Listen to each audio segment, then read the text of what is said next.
Corona virus को फैलने से रोकने के लिए लागू किए गए देशव्यापी लॉकडाउन को 2 महीने से ज्यादा हो गए हैं। अब सरकार ने देशवासियों को लॉकडाउन से मुक्त करने का मन बना लिया है। इसके साथ ही सरकार ने चरणबद्ध तरीके से 3 चरण में छूट देने का फैसला कर लिया है।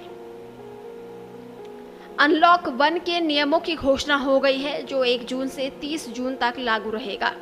इसके पहले चरण में 8 जून से धार्मिक स्थल, होटल, रेस्टोरेंट आदि खोलने की इजाजत दी गई है। इसके अलावा धीरे धीरे थिएटर, जिम, स्विमिंग पूल और ट्रांसपोर्ट को भी शुरू किया जाएगा।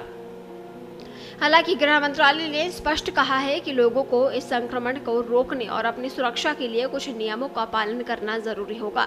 इसमें फेस कवर, सोशल डिस्टेंसिंग, साफ सफाई, मास गैदरिंग पर रोक और घर में रहने की कोशिश करना आदि शामिल है।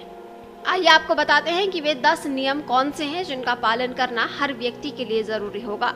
Face cover. गृह मंत्रालय ने कहा है कि सार्वजनिक स्थानों, कार्यस्थलों और सफर के दौरान सभी को फेस कवर करना होगा। पीएम मोदी पहले भी कह चुके हैं कि लोग घर में बने मास्क या गमछे का प्रयोग करें। Social distancing. लोगों को एक दूसरे के बीच 6 फीट यानी करीब 2 गज की दूरी बनाए रखने की हिदायत दी गई है। दुकानों पर एक साथ 5 से ज्यादा ग्राहकों को इकट्ठा होने की अनुमति नहीं होगी। भीड़ जुटाने पर रोक। गृह मंत्रालय ने मास गैदरिंग पर पहले की ही तरह प्रतिबंधों को जारी रखा है। ज्यादा लोगों को एक जगह पर इकट्ठा होना और समारोह करना अलाउ नहीं होगा। शादी के लिए 50 मेहमानों को अनुमति दी गई है। वहीं अंतिम यात्रा में 20 लोगों से ज्यादा शामिल नहीं हो सकते हैं। सार्वजनिक स्थानों पर थूकने पर जुर्माना। केंद्र ने गाइडलाइंस में कहा है कि अगर कोई सार्वजनिक स्थानों पर थूकता है तो राज्य सरकार के नियमों के मुताबिक उस पर जुर्माना लगाया जाएगा। शराब, पान मसाला, गुटखा, तंबाकू इन पदार्थों का सार्वजनिक स्थानों पर सेवन प्रतिबंधित रहेगा। Work from home. गृह मंत्रालय ने कहा है कि जितना हो सके कर्मचारियों से वर्क फ्रॉम होम करवाएं और अभी कार्यालयों में ज्यादा लोगों को इकट्ठा न किया जाए। Rotation system.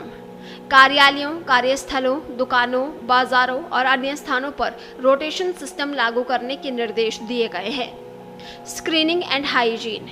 किसी भी कॉमन एरिया में एंट्री से पहले थर्मल स्कैनिंग, हैंड वॉश या सैनिटाइजर का इस्तेमाल करना होगा। सैनिटाइजेशन। जहां ज्यादा संख्या में लोग इकट्ठा होते हैं वहां रेगुलर सैनिटाइजेशन करने के निर्देश दिए गए हैं। डोर हैंडल को भी सैनिटाइज करना होगा।